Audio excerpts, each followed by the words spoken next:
Bonjour et bienvenue pour un nouveau numéro de votre JT. Au sommaire cette semaine, nous avons suivi les élèves de CP et CE2 qui se sont rendus à la piscine. Ce sont les seuls privilégiés à pouvoir y aller. Puis nous nous sommes également rendus à l'école Fronval pour parler laïcité à l'occasion de la journée nationale de la laïcité qui a eu lieu mercredi 9 décembre dernier. Enfin et pour la dernière fois, ce sera le retour de Didier Albessard avec le Ciné Confiné.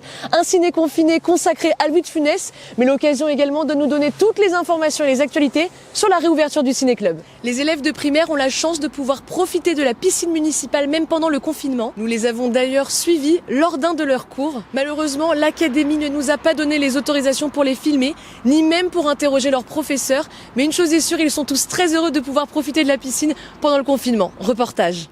La piscine est encore vide et le calme règne. Aujourd'hui, les CP et CE2 de l'école Fronval sont les seuls privilégiés à pouvoir mettre les pieds dans l'eau. Les enfants sont venus à la piscine pour apprendre à maîtriser l'eau. C'est pas de l'apprentissage pur et dur, c'est de la maîtrise de l'eau. Et on a tout mis en œuvre pour les recevoir dans les meilleures conditions sur le site de Vélizy. Ils ne sont pas par groupe de niveau, ils sont par groupe de classe afin de ne pas les mélanger et qu'il n'y ait pas de brassage. Si les cours ne changent pas, pour éviter le brassage et les contacts entre élèves, il a fallu repenser toute l'organisation. Dès leur arrivée dans les vestiaires, un protocole strict est à suivre. Marie Pono, chef de bassin, nous explique. Les enfants rentrent par classe. Donc une classe qui va se positionner ici et une autre classe ici. Pour les plus grands, ils se dirigent vers les cabines.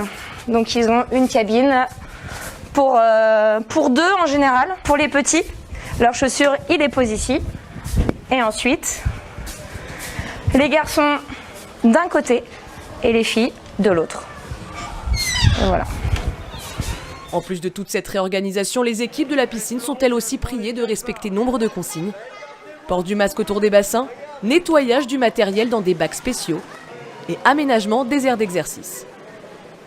Mais toutes ces mesures permettent surtout aux enfants de se dépenser, une nécessité à leurs âges. Ils ont besoin de se dépenser et actuellement c'est la seule activité auquel ils aient le droit. Donc on a vraiment tout mis en œuvre pour qu'ils soient au mieux et le mieux accueillis.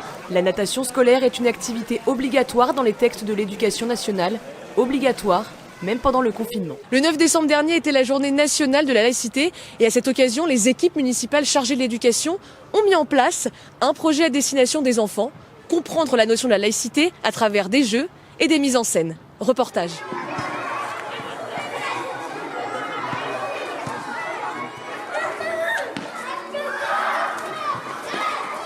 L'idée en fait tout simplement c'est de mettre un coup de projecteur sur cette valeur qu'est la laïcité parce que le 9 décembre prochain c'est la journée nationale de la laïcité. En fait c'est la date d'anniversaire de la loi de 1905 qui porte séparation de l'Église et de l'État.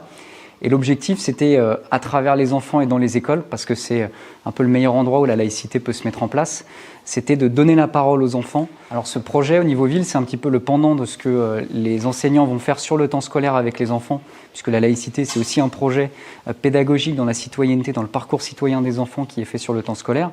Et comment ça s'est mis en place? Eh bien, tout simplement, avec les équipes d'animateurs, on a travaillé sur des vidéos, sur des mises en scène. Pour qu'eux, ils puissent eux-mêmes connaître ce mot-là à travers des scènes. Et donc, c'est comme ça, ils ont mieux compris et cerné le mot, c'était quoi la laïcité par rapport aux événements, tout ça.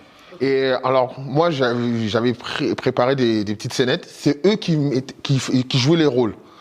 Comme ça, ils pouvaient mieux comprendre. Parce que si, genre, moi, je me mettais dedans, ils auraient juste écouté. Donc, je voulais vraiment qu'ils s'imprégnaient vraiment de ce mot-là. La laïcité, c'est vraiment une valeur qui est essentielle. Je l'ai dit à Vélizy-Villacoublay notamment, on a, sur le mois de septembre, le conseil municipal du mois de septembre, on a passé une charte de la laïcité qui s'applique aux associations, mais aussi à tous les prestataires qui peuvent travailler avec la ville. Et dans les écoles, c'est le meilleur endroit parce qu'on a des enfants qui viennent de tous les horizons. C'est une notion qui est à la fois individuelle, puisque c'est la liberté de croyance de chacun, et en même temps qui est très collective, puisque c'est ce qui permet de bien vivre ensemble. Donc juste pour conclure, la laïcité, finalement, c'est ce qui résume le mieux la devise liberté, égalité, fraternité de la France, c'est ce qui rassemble ces trois composantes. Pour ce 4e et dernier ciné confiné, nous retrouvons Didier Albessard pour nous présenter le très fameux Louis de Funès, aujourd'hui dans l'enceinte de Londres. Bonjour Didier, merci d'être avec nous. Bonjour Justine. Bonjour Didier, merci beaucoup. Alors, Louis de Funès, pourquoi s'être intéressé à lui cette semaine et pour ce dernier ciné confiné ? Bien parce que je trouve qu'on était injuste pendant très longtemps avec cet acteur génial, burlesque, parlant, comme je le disais. C'est un burlesque, mais dans le ton du parlant. Il aurait pu faire du mieux. D'ailleurs, il avait envie dans ses petits carnets secrets, dans son château, il empilait des idées pour faire un film quasiment muet.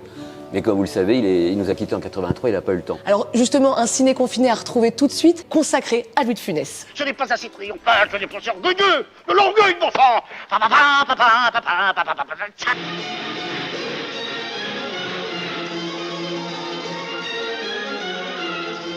Un peu de pourriture noble en suspension, les impuretés descendent lentement, ce vin a 23 ans. Les impôts, tout ça c'est pour le roi. Mais ton salut, nos gens sont terriblement pauvres et... C'est normal, les pauvres c'est fait pour être très pauvres et les riches très riches. Alors évidemment aujourd'hui De Funès, c'est un miracle, hein, ou pas, je ne sais pas, c'est toujours d'actualité. D'abord parce qu'il y a une exposition incroyablement intéressante qui se déroule à la Cinémathèque française, qui va rouvrir bientôt.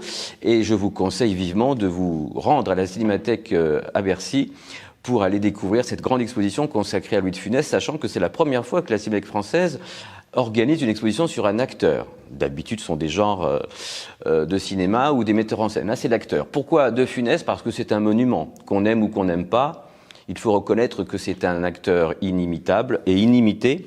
Je le qualifierais, moi, de burlesque parlant. Pourquoi? Eh bien, parce que De Funès, déjà, quand il était plus jeune, adorait découvrir les films de Laurel et Hardy, de Buster Keaton, de Charlie Chaplin, et en France de Max Linder. Et il se faisait projeter chez lui régulièrement ces grands burlesques américains, pour la plupart muets.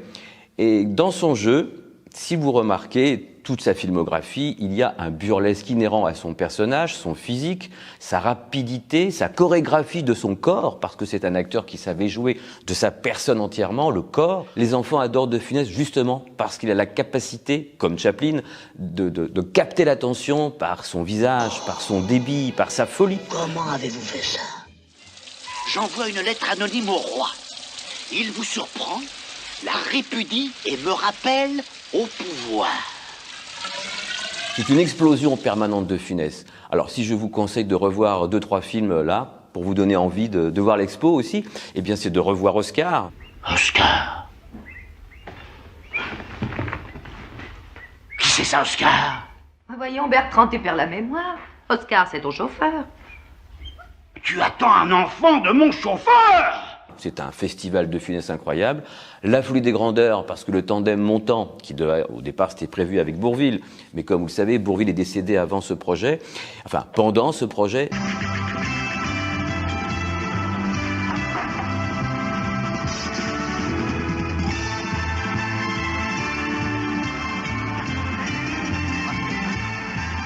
Donc, je vous conseille de regarder Rabbi Jacob, Oscar, petite faiblesse aussi pour La Folie des Grandeurs, je viens de le dire, et puis revoyez La Grande Vadrouille.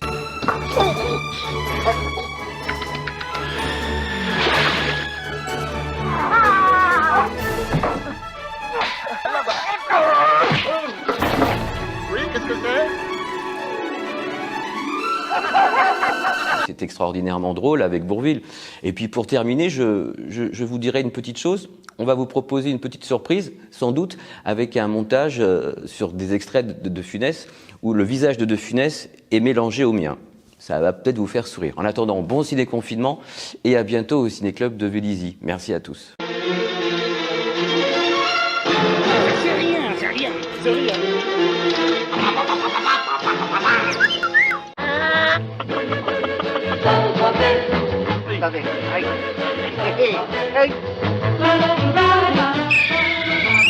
Dieu nous est en sa sainte protection. Merci à tous de nous avoir suivis, merci de votre fidélité au fil des semaines et je vous dis à la semaine prochaine pour un nouveau JT.